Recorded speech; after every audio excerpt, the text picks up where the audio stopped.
तो उज्जैन की आपने तस्वीरें देखी, आपको राजधानी भोपाल भी लिए चलते हैं। सीएम शिवराज सिंह चौहान व्याख्यान माला में संबोधित करें। जोर से ताली बजाओ। और जिन्होंने सिद्ध किया है कि नारी तू नारायणी, ऐसी हमारे देश की यशस्वी, कर्मठ और कल्पनाशील मस्तिष्क की धनी वित्त मंत्री श्रीमती निर्मला सीतारमण जी, एक बार फिर ताली बजा के स्वागत कीजिए। दत्तोपंत ठेंगड़ी शोध संस्थान के अध्यक्ष आदरणीय श्रीमान अशोक कुमार पांडे जी, हमारे सचिव आदरणीय दीपक शर्मा जी, आदरणीय मुकेश कुमार मिश्रा जी, इस सभा कक्ष में कई प्रमुख हस्तियां विराजमान हैं।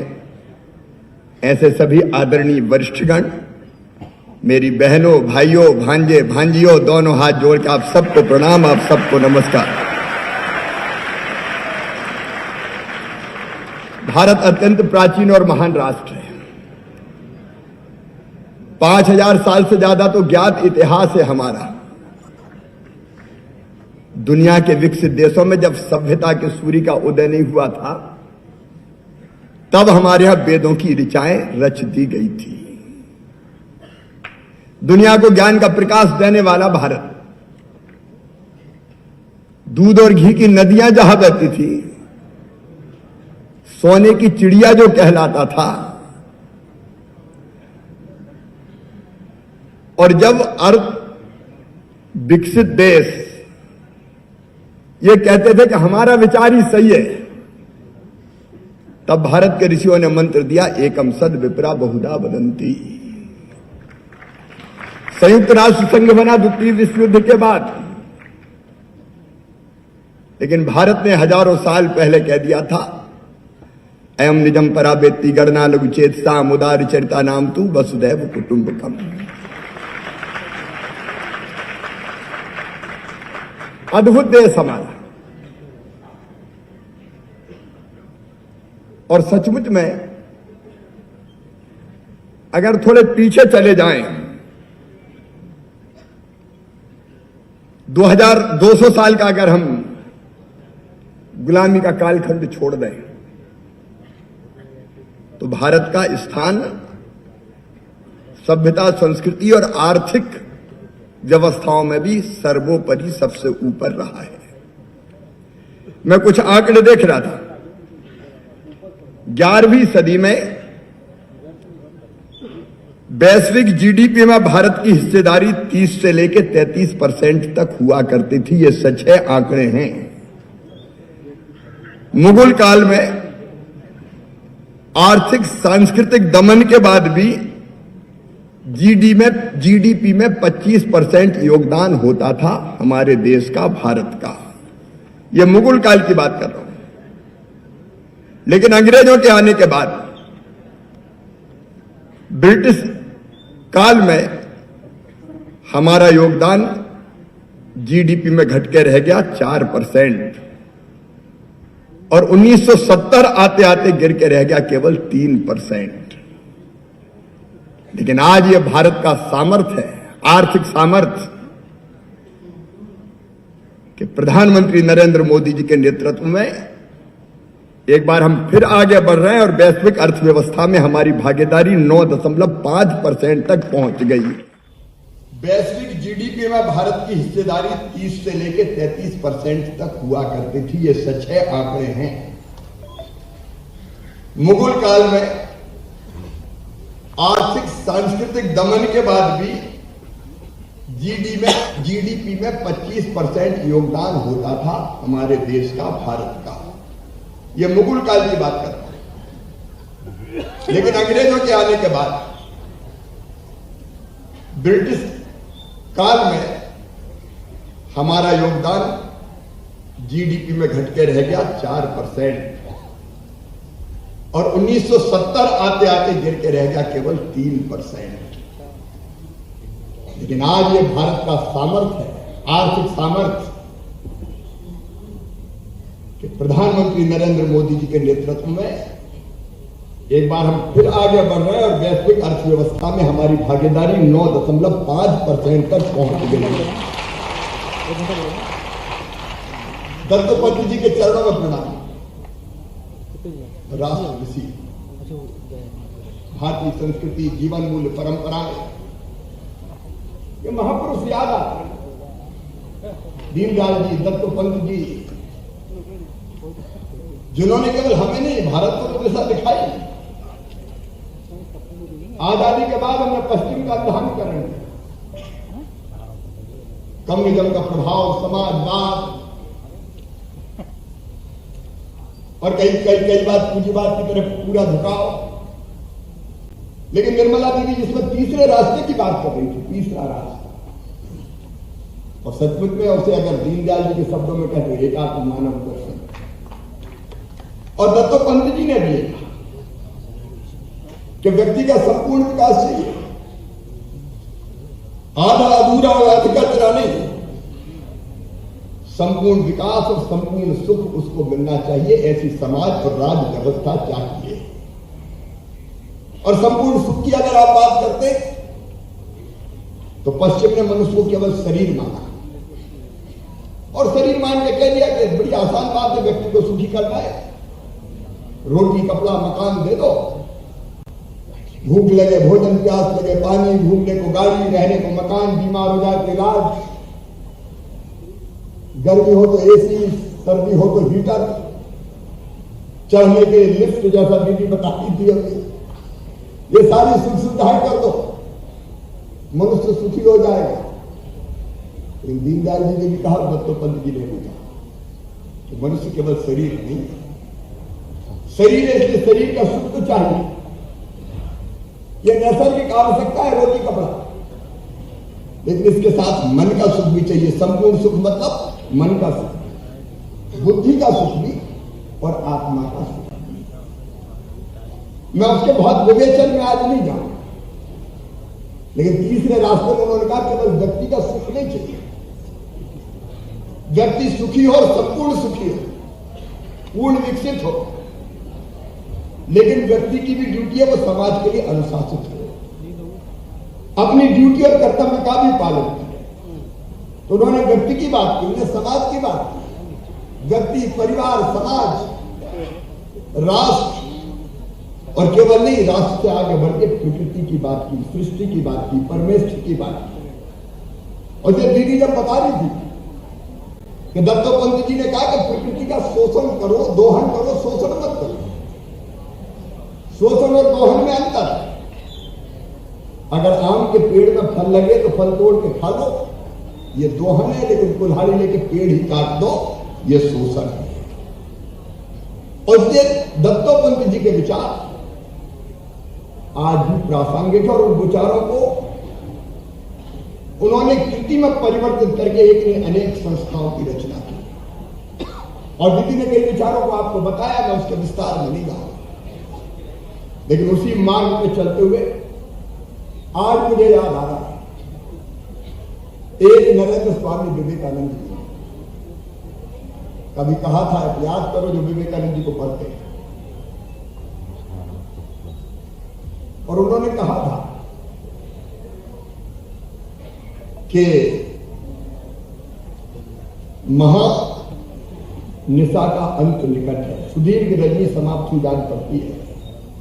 मैं स्पष्ट रूप से देख रहा हूं भारत माता एक बार फिर से अंगड़ाई लेके खड़ी हो रही है और विश्व गुरु के पद पर आसीन हो रही है। आज मैं ये कहने का साहस पूरे आत्मविश्वास के साथ कर रहा हूं कि दूसरे नरेंद्र के नेतृत्व में ये हो रहा है। भारत का बढ़ता हुआ सामर्थ्य चारों तरफ दिखाई दे रहा है। आज मैं आंकड़ों की बात नहीं करूंगा, रूस और यूक्रेन का युद्ध, हमारे बच्चे फंस गए, पूरा देश चिंतित था कि बच्चों का होगा क्या, निकलेंगे कैसे। लेकिन जब बच्चों ने तिरंगा झंडा हाथ में लिया और भारत आने के लिए निकले तो रूस की सेनाएं भी पीछे हट गई और यूक्रेन ने भी गोलाबारी बंद कर दी। तिरंगा आ रहा है, जाने दो। हमारे पीछे बांग्लादेश और पाकिस्तान वाले भी नहीं। ये भारत का बढ़ता हुआ सामर्थ्य, एक नहीं अनेकों भर, सीना गर्व से फूल जाता है। कोविड आया, वैक्सीन पहले कभी बनती नहीं थी। रूस बनाए, अमेरिका बनाए, जापान बनाए, जर्मनी बनाए, फ्रांस बनाए, 20 साल बाद भारत आए। लेकिन आज भारत का सामर्थ्य है। कोविड आया, टास्क फोर्स बनी, 8 महीने के अंदर कोविड की वैक्सीन न केवल बनकर तैयार हो गई, बल्कि 200 करोड़ डोज लग भी गए। और केवल भारत को नहीं लगे, दुनिया के कई देशों को लगा। ये आज के भारत का सामर्थ्य। दूसरे देश के उपग्रह आज भारत छोड़ रहे। स्टार्टअप की आप बात कर रही हैं दीदी, हमारे मध्य प्रदेश में भी 250 स्टार्टअप्स बनकर तैयार हैं और छोटे छोटे कस्बों में हमारे बच्चे समझदार हैं। आज यूनिकॉर्न भी मध्य प्रदेश में। जिस तेजी से हम बढ़ रहे हैं, अब 80 करोड़ लोगों को निःशुल्क अनाज, कभी वो PL84 कौन सा था, अमेरिका का सड़ा गेहूं आता था, लेकिन आज हालत यह है कि दुनिया के कई देशों को हम खाद्यान्न की सप्लाई कर रहे हैं, दूसरे देशों के सैटेलाइट लॉन्च कर रहे हैं, स्वदेशी ट्रेनें बन रही है, स्वदेशी हथियार बन रहे हैं, हमारे वैज्ञानिक चमत्कार कर रहे हैं। मैं विषय के बाद विस्तार में नहीं जाना चाहता, लेकिन आज का भारत है। सचमुच में गर्व होता है कि पुतिन भी कहते हैं भारत भारत, बाइडेन भी कहते हैं भारत भारत, और कभी कभी चीन भी कहते हैं भारत भारत। और दुनिया को अगर कोई नया ठिकाना देखना इन्वेस्टमेंट के लिए, तो लोग कहते हैं अब चाइना नहीं, चलो भारत भारत।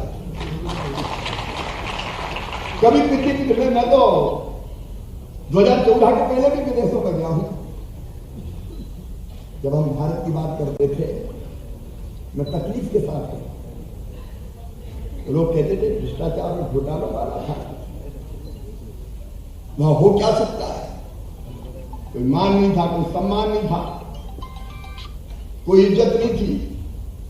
यहां की NRI के बीच में जाते थे, तो एक कार्यक्रम में मैं गया शिकागो में, तो कार्यक्रम थोड़ा देरी से शुरू हुआ, तो वो बोले थोड़े से व्यंग करते कि इंडियन टाइम साहब हम भूले थोड़ी है। ये भारत की छवि थी। लेकिन आज सारी दुनिया, जब हमारे देश के प्रधानमंत्री नरेंद्र मोदी जी जाते हैं और कहते हैं वन सन, वन ग्रिड, वन वर्ल्ड, तो ब्रिटेन बोल रहा है एंड वन नरेंद्र मोदी। वो केवल मोदी नहीं बोलते, 130 करोड़ भारतीयों के गर्व को प्रदर्शित करता। और चीन भी जरूरत करे अगर हमारी सीमा में घुसने की, तो चीनी सैनिकों की गर्दन तोड़ के वापस चीन की सीमा में फेंक देने का सामर्थ्य है वो आज के भारत में। और आज मैं खड़े हुए होके इस डाइस पे पूरे आत्मविश्वास के साथ कहता हूं, दीदी 2047 की बात कर रही थी, जब आजादी के 100 साल पूरे होंगे, तो जिस गति से हम बढ़ रहे हैं, बढ़ता हुआ भारत, भारत के अंदर बढ़ता हुआ मध्य प्रदेश भी। आज मैं बताना चाहता हूं कि मध्य प्रदेश की करंट प्राइस पे ग्रोथ रेट है ये हमारी 19.76%, कभी माइनस में हुआ करती थी 2003 के पहले। बढ़ता हुआ मध्य प्रदेश, हमारी GSDP कभी 3.5 लाख करोड़ की होती थी, अभी 12.5 लाख करोड़ की हो गई है। बढ़ता हुआ मध्य प्रदेश, देश की अर्थव्यवस्था में हमारा योगदान कभी 3.6% हुआ करता था, आज बढ़ के 4.6% हो गया है। बढ़ता हुआ Madhya Pradesh, per capita income हमारी थी कभी 13,000 रुपया, आज बढ़ के 1,37,000 रुपया हो गई है। लेकिन हम संतुष्ट नहीं है, इसको और तेजी से आगे बढ़ाएंगे।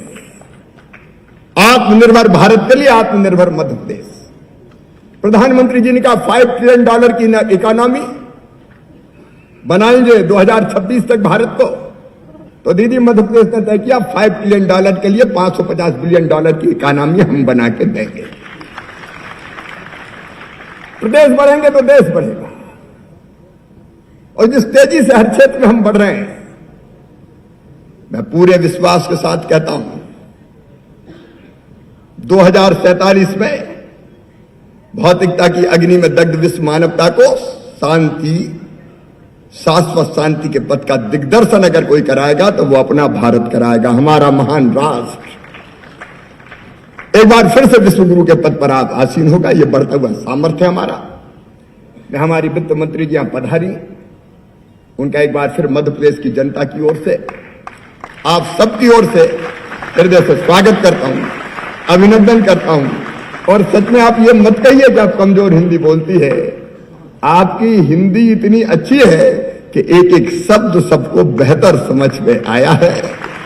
आप आते रहे मध्य प्रदेश और मार्गदर्शन हमारा करते रहे, यही प्रार्थना है। एक बार फिर दत्तोपंत जी के चरणों में प्रणाम करते हुए और उनके बताए रास्तों पर चलने का संकल्प लेते हुए मैं अपनी बारी को विराम देता हूं। बहुत बहुत धन्यवाद। बोलिए भारत माता की।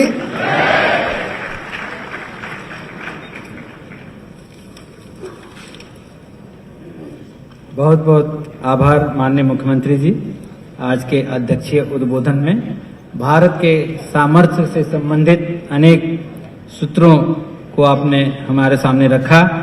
मैं समय की सीमा को देखते हुए निश्चित ही भारत के जो हम आर्थिक सामर्थ्य की बात करते हैं तो इस दोनों वक्ताओं को सुनते हुए एक बात समझ में आई, मुझे मन में आ रही थी कि कृपया मंच से भाई साहब बैठ जाएं, आराम से स्थान ग्रहण करें। मुझे एक बात समझ में आ रही थी कि जब भारत किसी भी देश का सामर्थ्य या घर का सामर्थ्य देखना हो तो अगर पड़ोसी शांत है